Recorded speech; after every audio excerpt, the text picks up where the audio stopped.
Passionate, driven, enthusiastic, euphoric.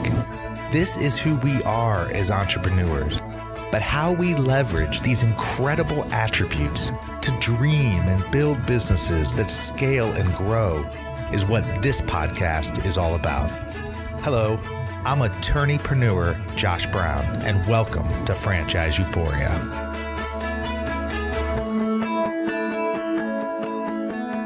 Hello, and welcome to another episode of Franchise Euphoria. I am proud to say that we are a top-rated franchise podcast in iTunes, and we are all about helping entrepreneurs find success through business and franchising. Today, I am thrilled to have Chuck Blakeman on the show. Chuck has an off-the-grid approach to business that has been adopted by thousands of business founders and leaders. His vision is to live well by doing good. He has bootstrapped 8 wildly different businesses from the ground up, making every mistake possible along the way to some big wins. As an internationally acclaimed business speaker, averaging more than 100 plus speaking engagements and workshops per year, he has been quoted and featured in Entrepreneur Magazine, CNNMoney.com, NewYorkTimes.com, other online magazines, and small business blogs throughout the United States, Australia, and New Zealand. His company, Crank Set Group, works with business founders and leaders around the world to help them make more money in less time and get back to the passion that brought them into business in the first place so they can build a mature business in support of their lifetime goals. He is the author of the popular book, Making Money is Killing Your Business, and most recently published Why Employees Are Always a Bad Idea. Today, we will be discussing this book and much more about business ownership and how to make good decisions so your business can thrive. Hello, Chuck, and welcome to the show. Thanks, Josh. I sound really important. Boy, you sound impressive, don't you? Yeah, resumes we call those obituaries. Those are the things that people have done in the past and they're always embellished. But, I sound good. I'm impressed with myself. Yeah, if that was the objective, you sound really good. Well, I look forward, Chuck, to diving right in as we've got limited time here and you've got so much that I want to talk to you about. I mean, your focus is intended to really help entrepreneurs be committed to moving their businesses in a purposeful direction in order to fulfill their lifelong goals. I mean, you run workshops, you write books, you speak about these issues. How did you even get started in this business? Well, I'm an incurable entrepreneurial type.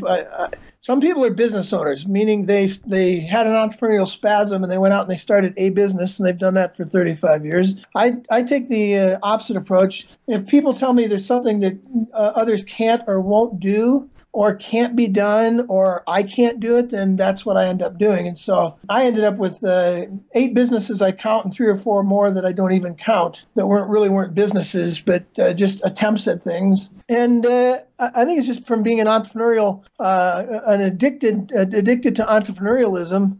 During that 35 years of doing those kinds of things, I've always been interested in helping other people figure this stuff out. And so I've always been involved in helping other business owners build their businesses and giving away everything I could figure out in whatever industry I was in and having them do the same.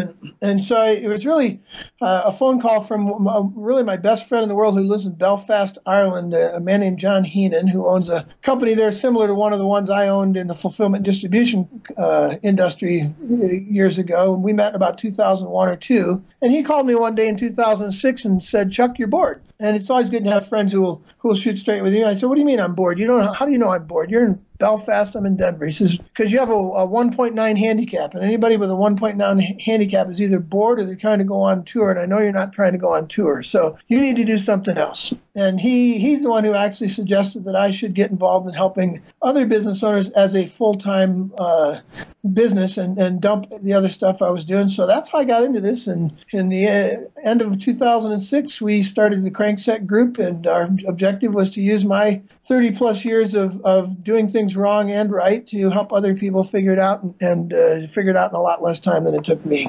So have you always had that entrepreneurial bug?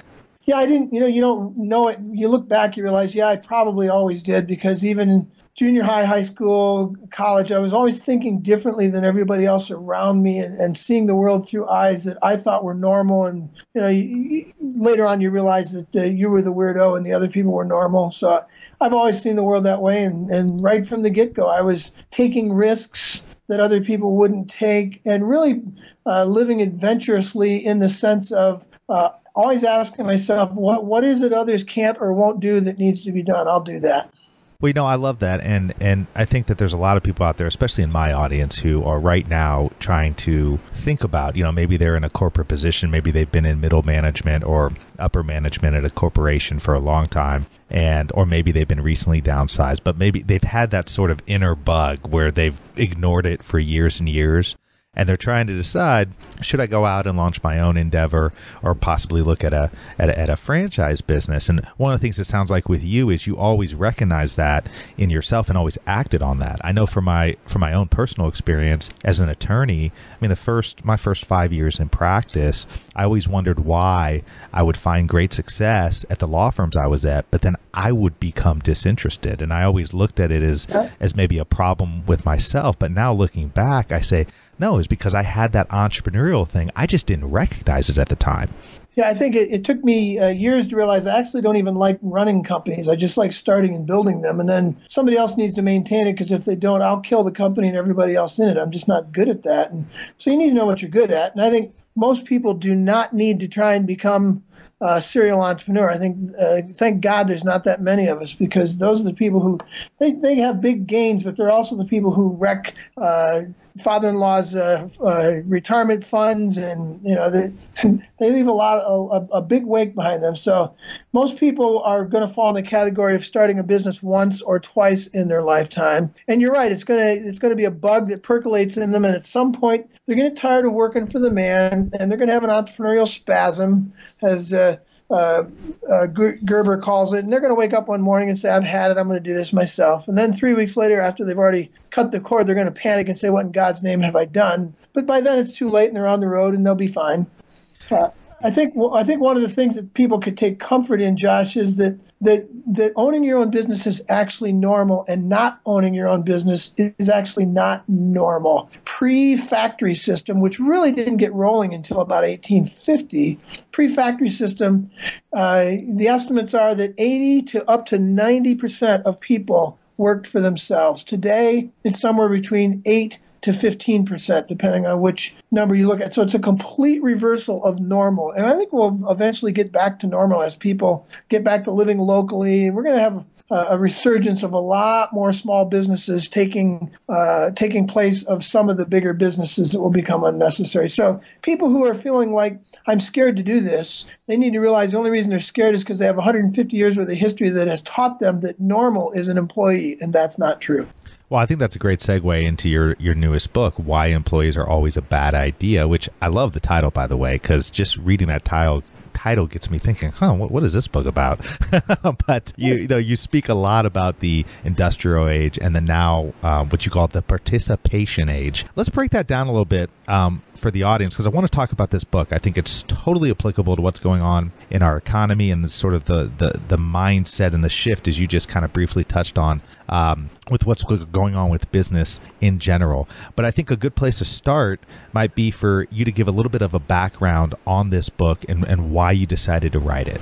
Well, I decided to write it because, again, I've always done things a little differently, and I thought I was normal. It took me years to realize I'm the weirdo. And even in the two instances where I worked for somebody else and I had an employee spasm, I did things differently there, and I had a department that I ran much differently than the rest of the company, and I got a lot of flack for it. And when I ran my own companies, we never had titles. We didn't have, it was a flatter structure. We were more focused on results than process. We didn't care where people were or when they were. So I just had a mindset that was different than the average factory system 8 to 5 or 9 to 5 sort of mindset. And I began to help other companies do that as we grew our company. One of our focuses is to help other companies figure out how to build a company where everybody participates. And I read a blog one day. It was some kid in his 20s who worked for a very large technology company. And it was a very short blog. And it was in the early 2000s that got me thinking on this stuff, probably 2003 or 4 in the early years of blogging. And it went something like this. Every day I come to work, I leave my car in the parking lot. I get out of my car, I leave myself in the car, and I go into work.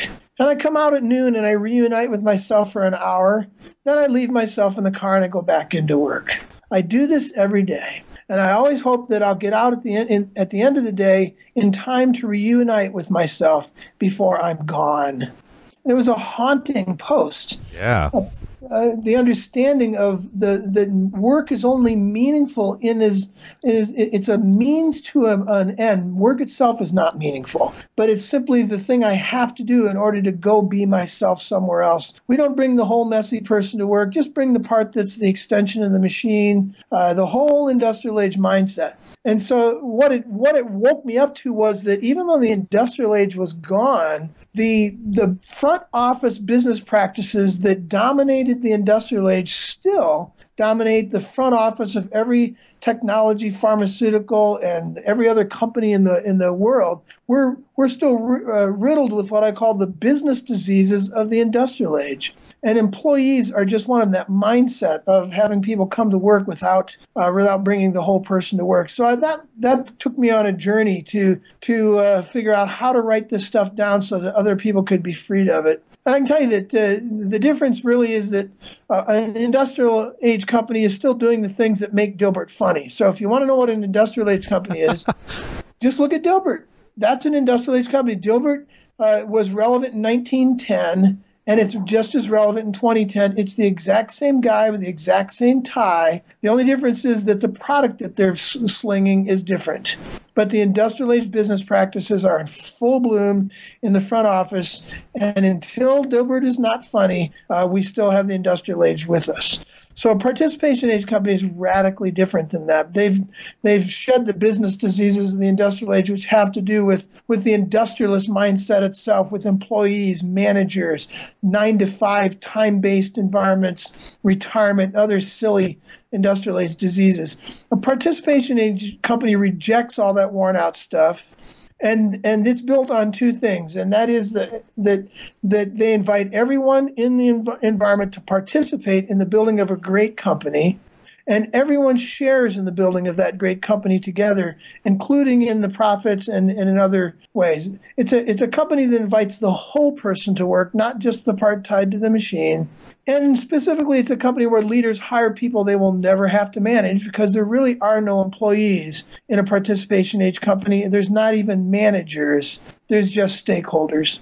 And finally, it's a place where people are focusing more on making meaning than money. And that sounds like woo-woo crap, but the fact is the research shows that companies that focus on making meaning make a bucket load more money as well. So any hardcore capitalists out there wanting to dismiss this because it sounds like woo-woo crap, I'm going to make more money than you are if I build a company that makes meaning, not just money. How do you do that on a practical level? Because I agree. I mean, I think that that's where the good companies are going.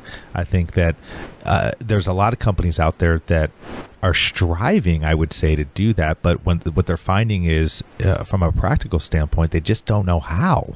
I mean, how do you do that where you still are maintaining some semblance of control or order or systems or efficiencies or processes that are going to ultimately make your company grow, but also have a structure that allows for the participation age aspects. Yeah. So let me rock the boat just a little bit farther to give the audience a real picture of what a participation age company looks like, and then I'll answer that question, how do we get there? Imagine this, Josh, a company that has no titles, no departments, no corporate ladder. There's never going to be any promotions. Nobody ever gets promoted. There's no office hours. Even in a manufacturing company, no office hours where you tell people when to come to work. Unlimited vacation time, profit sharing for everybody. Nobody's called employee. Nobody manages anybody. Nobody actually works directly or reports to anyone else. A company with maybe no written policies or even any HR department. And a company where that focus is making meaning, not just money. That would be a hard thing for a lot of people to imagine. But then when I tell them that there's already a multitude of companies out there that look exactly like that, it's a growing number, it's a tidal wave, and it is the future of business. And if you don't want to do this, you're going to get left behind. So we can look at companies like Semco in South America. They make washing machines, and they look exactly like this. No titles, no departments. Nobody works for anybody else. There's no office hours. How do you make washing machines without office hours? They make more washing machines, better washing machines at a higher profit margin than anybody with an assembly line, and they don't have assembly lines. There's 3,000 of those people. Then you look at W.L. Gore here in the United States. It's a 10,000 person company, $3 billion company. Same exact thing. No titles, no departments, no corporate ladder, no HR department, profit sharing for everybody, no office hours, and they're a manufacturing company as well. So these things already exist, and we do this on a smaller scale. We have 7 or 8 full-time people and 10 or 12 part-time right now. We're going to be a lot bigger than that, but we're in our growth just starting out. And I can give you companies anywhere in between that are doing this. So the question obviously is, how do you get there? And the key thing is this: leadership matters. And what I mean by that is, if you look at Gore, Semco, TD Industries, Wegmans Groceries, there's a myriad of them out there.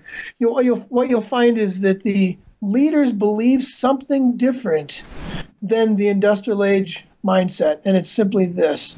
In 1911, Frederick Winslow Taylor canonized the definition of the modern employee, and everything we know about management comes from this one man. Peter Drucker said Taylor was as influential in the 20th century as Freud, Darwin, and Marx. So this dude really impacted the workplace. And what he said in 1911 in his paper, Scientific Management, he made 2 assumptions that defined the modern employee. Assumption number 1, people are stupid. And his phrase was, the average employee is so stupid they more resemble the ox than any other type. So that was assumption number 1. And assumption number 2 is people are lazy. And he called it soldiering. People will only work so much as to not get fired. Josh, if the average employee is stupid and lazy, there's only one way to solve that. You have to find that rare, smart and motivated person and have them manage all the stupid and lazy ones and make them productive. And thus, management was born.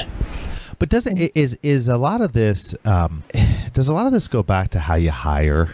I mean, because if you hire people who maybe their own interests, their own drives, their own passions don't align with what they're actually doing for a company, then no matter what you do, they're always going to somewhat have that empty feeling, I would imagine.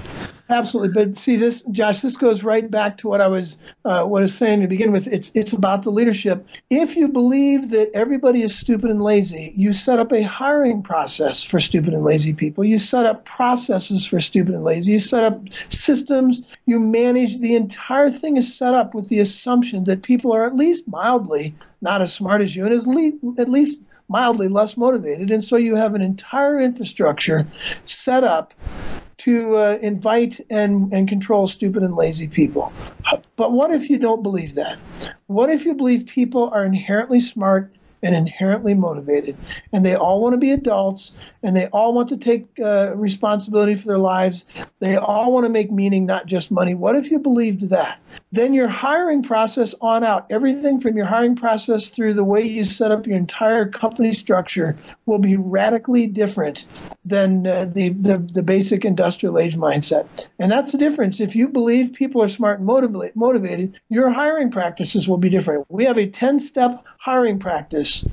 And I'll just give you some of the radical differences in how this mindset, leadership mindset, will change the way even you hire. In the industrial age, because people are stupid and lazy, we have a hiring process that is, I don't know where it came from, but it's goofy. We sit across the desk from someone and we say, "So Joe, it says here on your resume that you're good at PowerPoint. We're looking for someone who's good at PowerPoint. Are you good at PowerPoint?" And Joe says, "Well, of course I'm great at PowerPoint." "Wonderful, you're hired." It's just the dumbest thing you could ever do, but that's the industrial age hiring process. If you believe people are smart and motivated, you do an entirely different process. One of the things we do to begin with is we put out a 5 to 7 page advertisement. It's so long, it's excruciating to read, and here's why. We found that employees, and those are industrial age people, employees are looking for a job. But stakeholders, who are participation age people, are looking for work. And the difference is an employee will never read a 5 to 7 page ad. A stakeholder will look at it and say, this is fascinating. What in God's name are these people doing? They're going to read the whole thing. They like to work. They don't mind working to even figure out what the ad is. We cut out 80% of the people, 80% of the employee mindsets never even respond to our ads because they don't want to work. They just want a job. They want to sling resumes at you. So everything from your resume, your hiring process on out to how you lead people will be radically influenced by these notions. Are people stupid and lazy, or are they smart and motivated? So what are the other steps to the hiring process? I think that's interesting.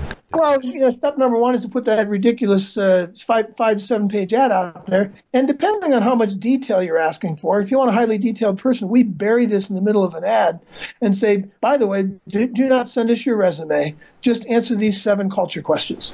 And so we give them 7 questions to answer because we're looking for culture first. In the industrial age, you hire first for experience, second for skills, and usually and for nothing else. In the participation age company, you hire first for culture, then for beliefs, then for talents, and then for skills, and almost rarely for experience. It's exactly the opposite. So hire for culture, never for skills and experience. So we get a 7 page ad. We get people to respond to the ad.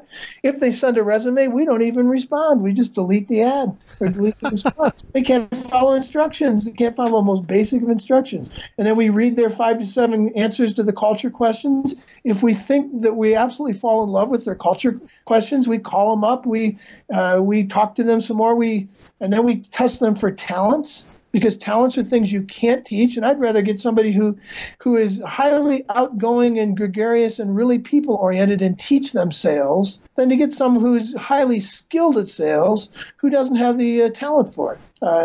And again, we ignore skills and experience until just about the end of the process. So we test them for culture, then for business beliefs, then for business talent and personal talent. And then we'll actually have them do what we're going to ask them to do. Instead of sitting across the table and asking a boiler tech, are you good at fixing boilers, we will break the boiler and take the guy down there and see how long it takes him to figure it out. We send people PowerPoint, Excel, and Word documents that are broken and say, here, figure out what's broken and fix it. You got 30 minutes or whatever, because we want it done fast. If we want someone who has a sense of urgency, we did this with someone once. We want them to have a sense of urgency and to work really well under pressure. And so we brought 10 candidates into the outer room all at once, gave them all 7 minutes each to come in one at a time and interview and tell us why they should have the job. And when they came in, I didn't say a thing. I wanted to see if they would take their relationship and run with it. And it threw quite a few of them into a tizzy. But the point is, create a hiring process that reflects the result you want. And if you do that, every hiring process is going to be different for everybody you want. Now, this sounds like a lot of work. My response to that is, how much work is it to rehire that person and retrain that person over and over and over again? The cost of that is incalculable. Yeah, no, it is. I mean, and I see it time and time again.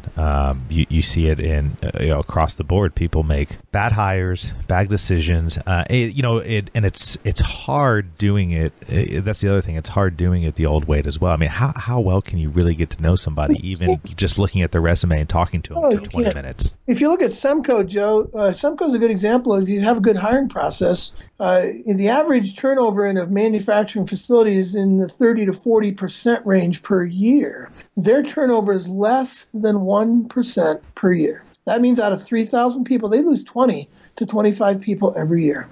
When you hire well and you have a culture of adult stakeholders, people don't want to leave. Why would they? They're making meaning, not just money.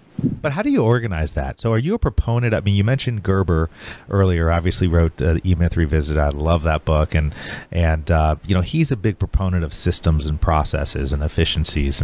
And I'm curious, are you a proponent of that? And if so, how do you work that in with this philosophy? Yeah, in my first book, Making Money is Killing Your Business, we talk about freedom mapping. And it's a very different process than what Gerber would go through. And it's much more simplified. But it is write down your major processes and figure out who owns what pieces of those, and that becomes you don't need job descriptions or that kind of stuff. Your process maps tell everyone exactly what they need to be doing. Now, we would do it much differently than Gerber as an industrial age mindset, and I shouldn't, to be fair to Gerber, he wrote the book in 1985, which was really kind of the end of the industrial age, and his answer to that was a little bit industrialist in that his thing was write the process yourself, do the salesperson's job for 6 months, write the process in detail, have it completely figured out, and then hire someone to run that process. And his statement there was, you need to have processes all put in place so that you can hire ordinary people. I don't think he would use that language today. We don't believe in ordinary people. We believe everyone wants to be smart and motivated. So our response to it was quite different. When we hire people, we actually say to them, here's the result we want. And if there's no process already written for it, here's the result we want. We would like you to go get us that result. And in the process of doing that, write down everything you do and let's come up with a process. You are going to create the process. The reason we want them to do it is because of ownership. In a participation age company, ownership is the most powerful influence in life and in business. And if I can get people to own stuff, then I can walk away for extended periods of time and not worry because they own. And if they built the process, they own it. If I build it, then I'm basically giving them tasks to do. And the difference is this, Josh, you give people responsibility. Go create this go create this process, and they take ownership. If you give them a task, they feel used, and that's the industrialist mindset. Here, put this nut on this bolt. Don't ask why. Just do it because I'm the genius, and this system was designed by geniuses to be run by idiots, and that's the industrial age mindset. In the participation age, everybody's a genius, and the guy who's going to run the process is much more likely to come up with a good process than I am. Let's let him write it. I'm still in charge. I get to say, I get to have my input. Hey, I think we should do this, we should do that. But you get them involved, and if you believe they're smart and motivated, you'll be surprised at how much order you come up with. So a participation age company is, on paper, when I say no titles, no departments, no work hours, all that stuff, it appears to be chaos on paper when in fact every participation age company I can think of has much more structure, much more process, much more order, and much more ownership throughout the whole infrastructure than any industrial age mindset. Well, it sounds to me like now that you've provided some clarification around all that, it makes perfect sense to me, because that's what I was struggling with. I was trying to say, how do you have any kind of semblance of, I don't even want to say order, but just any kind of organization? It sounds like what you're saying is if you're able to structure, whether it's through those freedom maps or some way, and almost let the people who you are interviewing know, here's sort of what we're looking for, here's sort of the objectives we're looking to achieve, but we're allowing you to come in and help us get there. Tell us how to get there. Yeah, so one of the differences, you'll see marked differences between an industrial age company, and I say that meaning that most companies out there today are still industrial age in their front office practices. One of the differences is that in a participation age company, decisions are made by those who have to live with them whenever possible. So rather than me going out and buying a copier for somebody else who's going to do 98% of the copying, I work with them to say, hey, what kind of copier do you think we need? How much would it cost? And then we see if we can swing that. Why would I make the decision when they're the ones who's going to be stuck with that copier? If I make the decision and it breaks, they get mad at me. If they make the decision and it breaks, they figure out how to fix it because it was their decision. Do you think part of this philosophy came out of the fact you mentioned early in this interview that you found that you were really, really good at starting companies? And then did you just realize early on that, hey, it obviously takes a lot of people to run a company, and everybody brings different. It sounds to me like that's sort of a bedrock of your philosophy. It is, yeah. You have to figure out that all of us have a pretty narrow range of what we're good at, which means we need a bunch of other people who are good at all the other narrow ranges that they're good at that I'm not. And so you need all those complementary people to make a business strong. And I think any business, even an industrialized business, eventually figures out they need complementary people who can help them figure this out. Well, so who else influenced your business thinking other than, I'm going to imagine Michael Gerber, Seth Godin, Steve Jobs, those, it just seems like that's the kind of philosophy. Sure. Yeah, they probably had an influence. There's a guy out there named McGregor.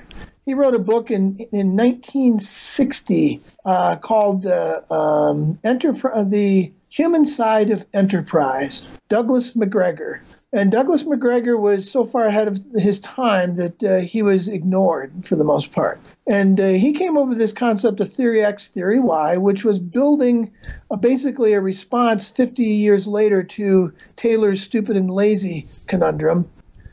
He came up with Theory X and Theory Y, which he basically said in 1960, you have a choice. If you believe Theory X is people are stupid and lazy. And if you believe that, you will build an entire infrastructure. Everything you do in business will reflect that subtle view of the people working under you. But if you believe Theory Y, that people are smart and motivated, everything you do will be to build a company where people work with you to build a great participation age company. So he was one of the grandfathers of this mindset.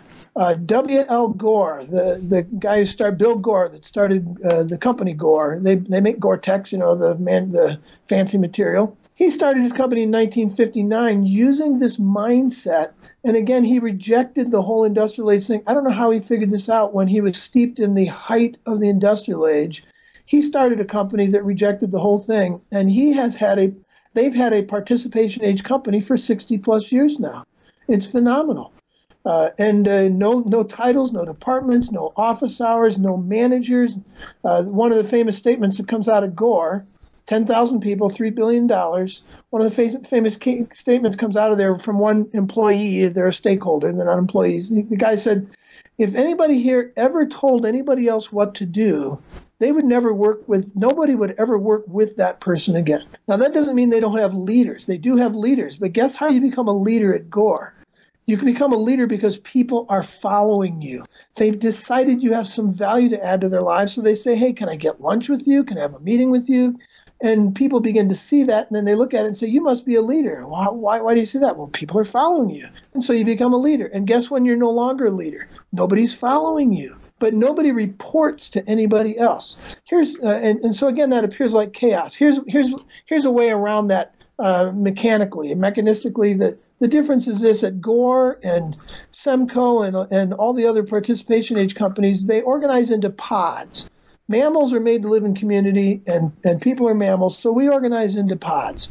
And in that context, at Gore and at Semco, you organize into pods of 10 to 12 people, and each one of those pods lives and works together. A pod of 10 people at Semco make a washing machine. They make the whole thing.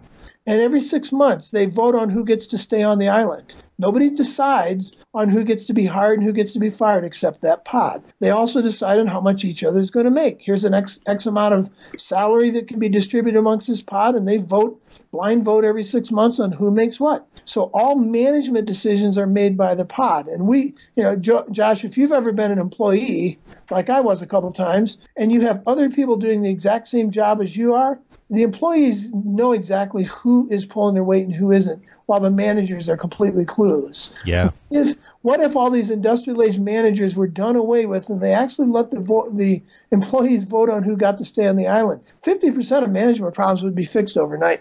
No, I mean, that's that's really fascinating. I mean, I'm trying to think. I don't know if I've ever heard this philosophy spelled out like you're spelling it out today. I think it's really, really fascinating. I'm almost wondering how do potential stakeholders or the people looking for jobs, how do they know if they're looking at a participation age company? Question. It's a great question. When they're hiring, in our hiring process, we look for employee speak, and stakeholders should look for industrial age speak.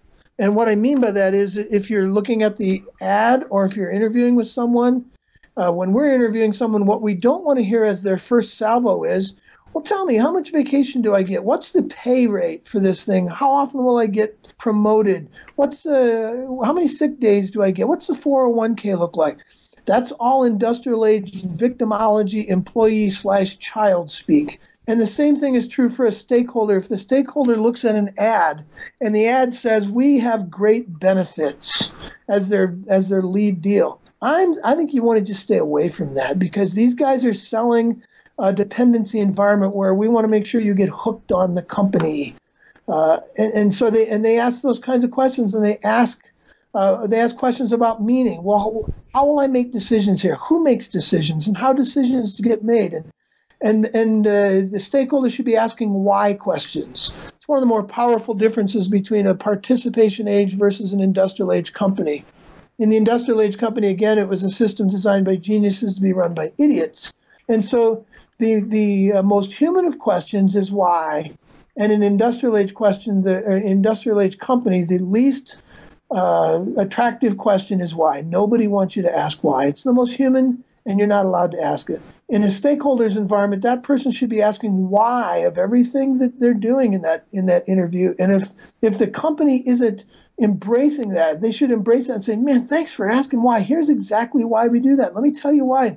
And they should be convincing this person of why they do it. They want to get them on board as to the why.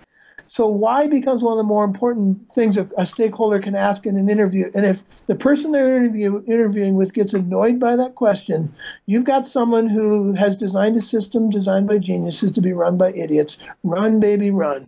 Have you read the book by Simon Sinek, Start With Why? Oh, yeah. Yeah, yep. I think same thing. Why is the human question, and why is the best business question we can ever ask? Yeah, no, it's fascinating. Well, Chuck, this has been a great interview. We're now 36 minutes in. It's just flown by. I have so many things I want to talk to you about. Well, maybe we'll save it for another part 2 interview. But tell people where they can get your book, where they can learn more about you, and otherwise get a hold of you. Well, the new book, it's Why Employees Are Always a Bad Idea, and you can find it on Amazon or in some bookstores. We haven't actually done the whole distribution thing because 55% of books are sold on Amazon, but we have ebook, any format of ebook.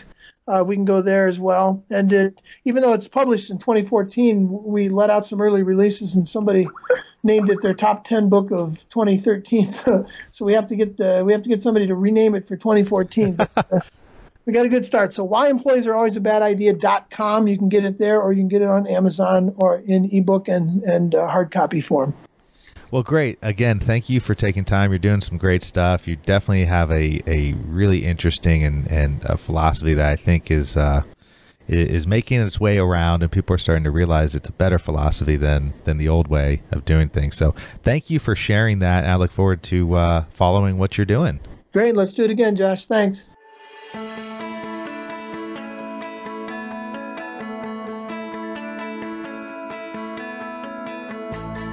Thanks for being with us today on the Franchise Euphoria podcast. If you enjoyed this episode, please be sure to go to iTunes and provide a review. Also, please remember that although Josh Brown is a licensed and practicing attorney, nothing contained in this podcast should be construed as legal advice, because it is not. The information contained in this podcast is general and educational in nature, and none of it should be relied upon as legal advice. That being said, if you have questions for Josh and would like to contact him, please email him at josh@franchiseeuphoria.com.